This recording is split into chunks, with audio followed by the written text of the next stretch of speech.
Hello, and welcome back once again. It is time for the golden age of DC Comics 365 days, where I take a well loved hardcover coffee table book given to me about 2 decades ago by one of my best friends.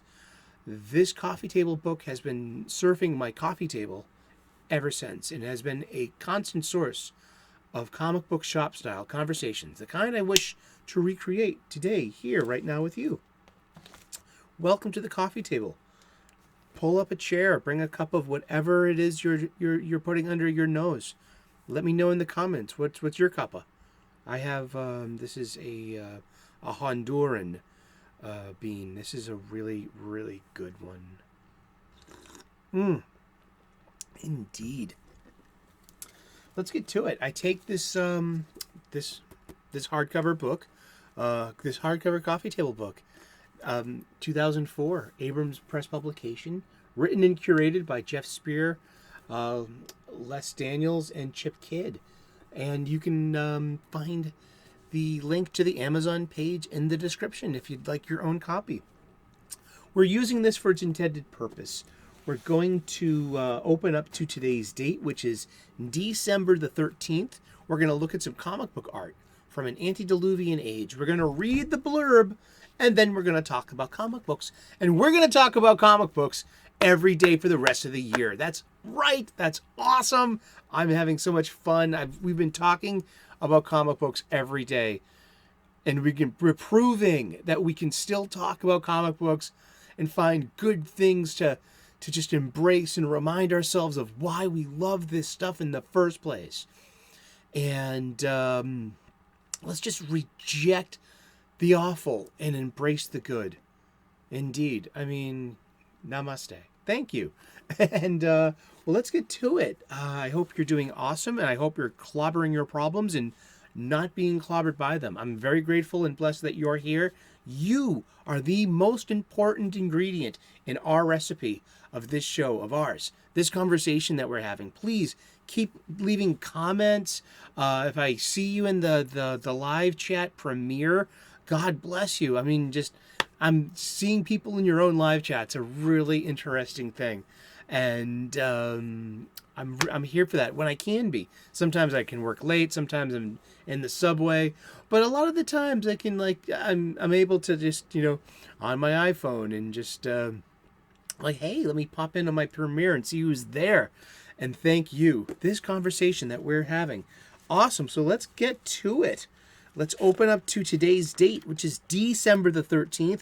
This is art by Martin Nadell from Funny Stuff, number 7, Winter 1945. And it's the terrific What's-It. It really is. And he's in two places at once. And we start this tale in medias res because the top of the narrative box is cropped. Remember, these aren't actual pages from a comic book. This is funny because an actual comic book's dimensions are quite literally this size.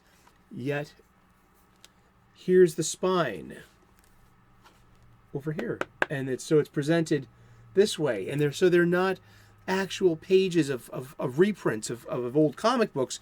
They're photographs of aspects of a comic book. It's a zoom of a certain area on an old floppy, whether it's its cover, its splash page, some advertisements, 2-3 random sequential panels, or just a zoom, like today is just a zoom in of what it looks like the opening page, the splash page here. And it's the terrific What's-It. It's the anthropomorphic animal character of the Flash, ironically as a turtle. Isn't that cool? If we look in the background, we can see there's a boom, there's an explosion, a dynamite explosion that we can pull from this image, and it's a dam, and the dam is burst, and the What's-It is running into itself. And those are code for swear words, it's something that like that, or maybe it's an untranslated turtle-ese. How do I know? I'm making up the story as I'm going along. We're active ingredients in reading comic books. You know that, right? But it says, goes on strike. It is quite a tale of burglary. Murder. Don't make me do it again. Murder, arson, mayhem, embezzlement, riot, calamity, and confusion. Practically a slumber song guaranteed to put you to sleep. We call it I Wake Up Sneering. It's probably just a play on like crime dramas of the time. Or let's see what the this is all a quote from this is the top of the narrative caption. Okay, so here we go. All right. When sinister tendrils of crime creep like crawling creatures of evil into our fair city, when crime-crazed thugs leer on a lurid road of rapacious looting, hey, wait a minute, none of that old stuff is in this story. This yarn is about McSnurtle, the turtle who doubles as the terrific Watsit, and what happens to him when his conscience goes on strike. It is quite a tale of burglary, murder, arson, mayhem, embezzlement, riot, calamity, and confusion. Practically a slumber song guaranteed to put you to sleep. We call it I Wake Up Sneering. The asymmetrical frown and we're used to seeing in so many comics today. But how did he do it? Well, is he so fast that he left an impression that he caught up to himself? Who knows? He's a Flash. I mean, he's part of the Speed Force. You know, just watch any random episode of CW's The Flash, and it's all about other speedsters and running into different versions of yourself, and time dilations, and speed still force and negative speed forces, and this and that and the other thing. Indeed. So I'm doing test run number 2. I call this test run 2. Test run 2. All right. For next year, I want to do a new format because we're running out of days in the 365 days book, and that was the intended purpose of the show the entire time, is just to do 1 year's worth of content, comic book content, to prove that we can talk about comic books every day, and yeah, mission accomplished. Yet the conversation continues. And so what are we going to be talking about? We're just going to be talking about comic books, and you're part of this too. So just keep on with the comments. I'm doing something, a bagging and boarding and boxing show. Those are 3 B's right there. Maybe I should put it in a 4th B and call it B4 or 4B. But I got 3 B's right now. So I'm thinking about calling it Buzzin' with the 3 B's. Maybe something cutesy-ootsy like that, where I take my comic book collection. I need to rebag and reboard everything, and then also maybe use the Overstreet price guide to find their value, and to maybe even just group some and give them a second life with a new home, and that sounds like a great fate for a comic book. If I can sell these to a young person at an equitable, rate, I could donate them to the military. I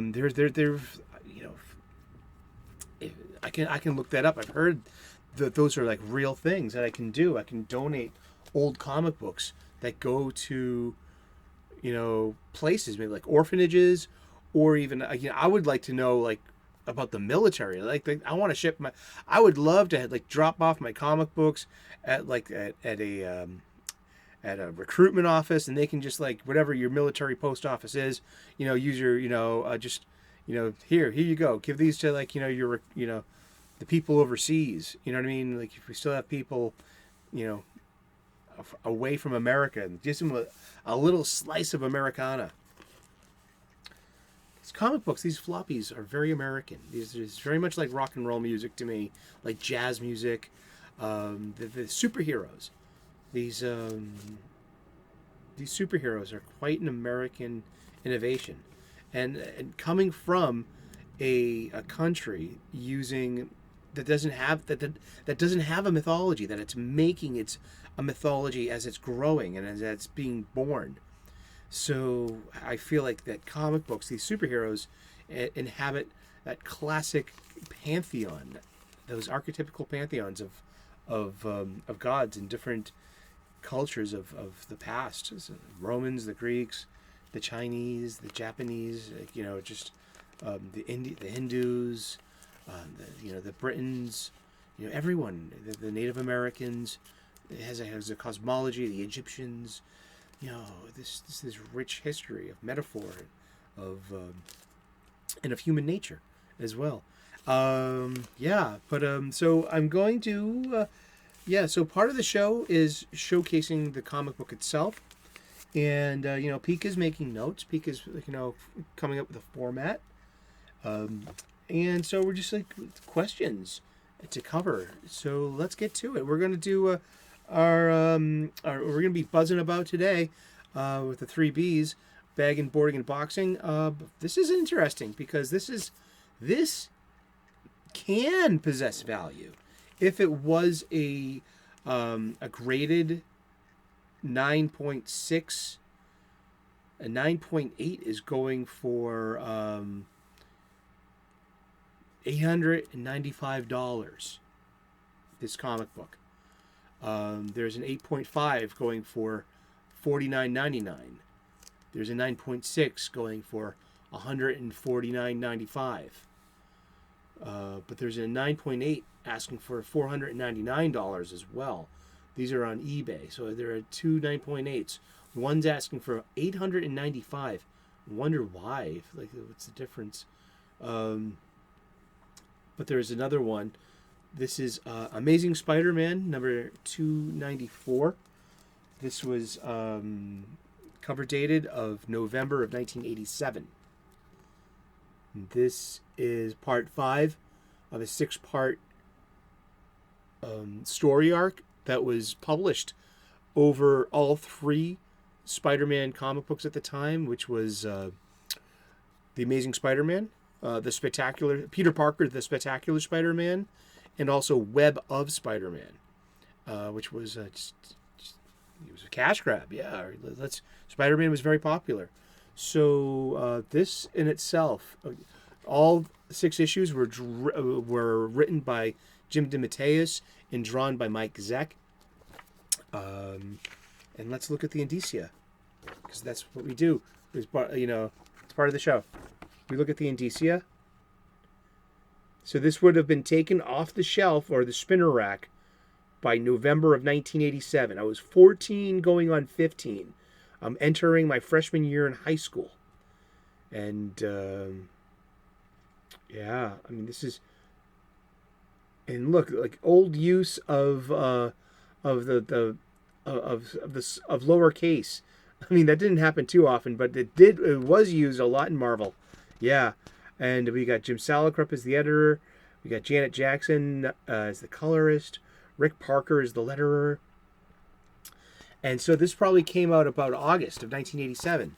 And I'm pretty sure I got this in Quincy, Massachusetts. Quincy is one of the next towns over from Boston. It's actually adjacent to the Dorchester neighborhood of Boston. So it's cut off by the river, you know what I mean? There's a river there. What's it called? It's a Native American name. It'll come back to me about 3 o'clock in the morning. Here's the cover once again. Just this is part 5, Thunder. Look at this. Here's the when ads mattered, ad space mattered. So like Meatloaf teaming up with Marvel heroes to and this was in the days, like, this is 87. So remember, Live Aid was in 84. Band Aid was the Christmas of 1985. Then came Live Aid after that, which was the Freddie Mercury moment. And then there were all of these like rock and roll compilation albums, and for good causes as well. The back was used for the checklist. What else is being offered this August of we're on the stands of my comic book store. What else did I have? I totally had Peter Parker, the Spectacular Spider-Man. Totally. Did I have G.I. Joe number 65? No, I didn't. I didn't have a subscription at the time, and I kind of lapsed on that. Let's see, X-Men. I must have had the X-Men annual. Fallen Angels. Wow. West Coast Avengers was great. I think, and New Mutants. Yeah, huh?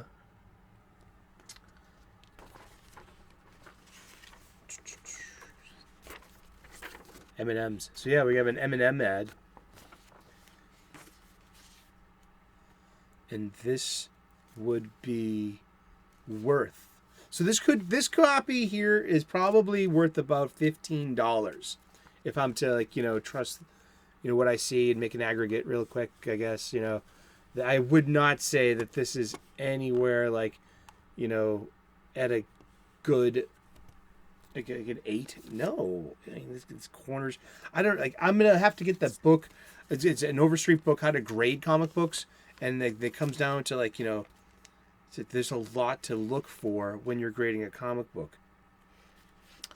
And this is why is this being sold and advertised as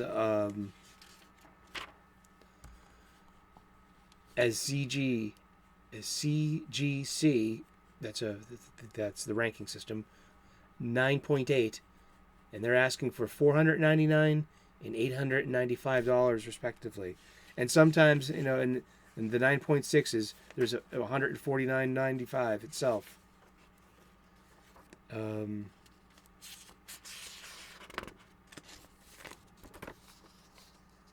Yeah, the self-deletion of Kraven the Hunter. Yeah. This is a floppy. This is a magazine, and this magazine has a worth on a market, on a speculator market, on a collector's market, and I've got all 6 of them, to be honest. Yeah.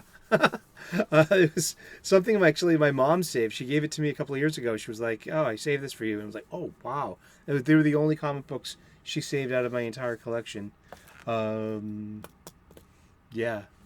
that was nice. And because I was reading the trade paperback, which is also recolored. And I think it's recolored. I'm not sure if I made that comparison yet. I'll maybe do that next time. But yeah, that's today's issue of... so I'll be putting this I'll be getting a new bag and a new board, acid-free board, and I won't be selling this one. No way. No. This is like one of my all-time favorite comic books.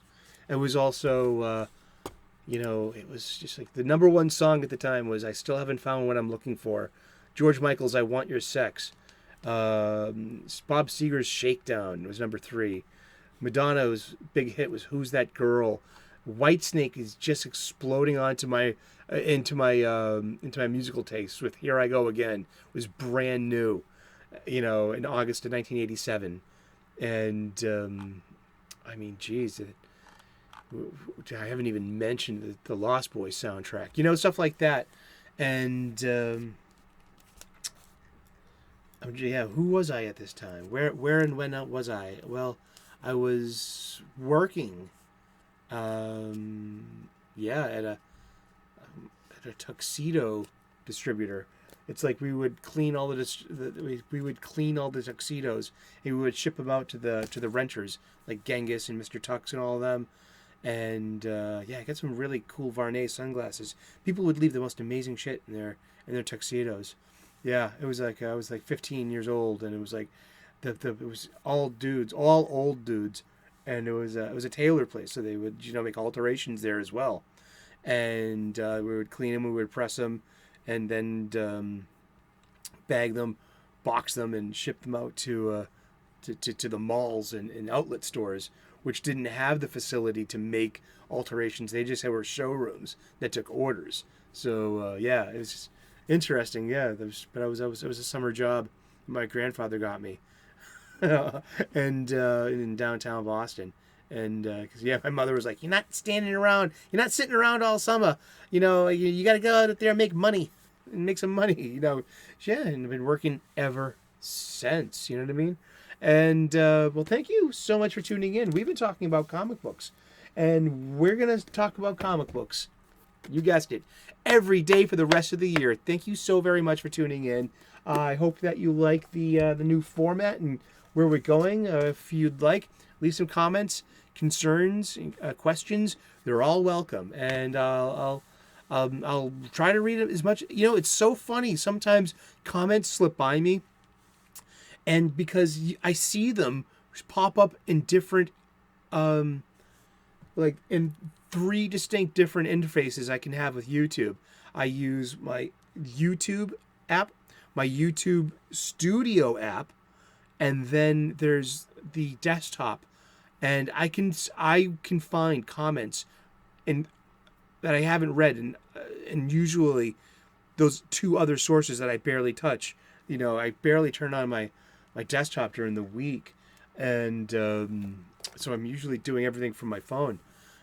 Like us all, huh?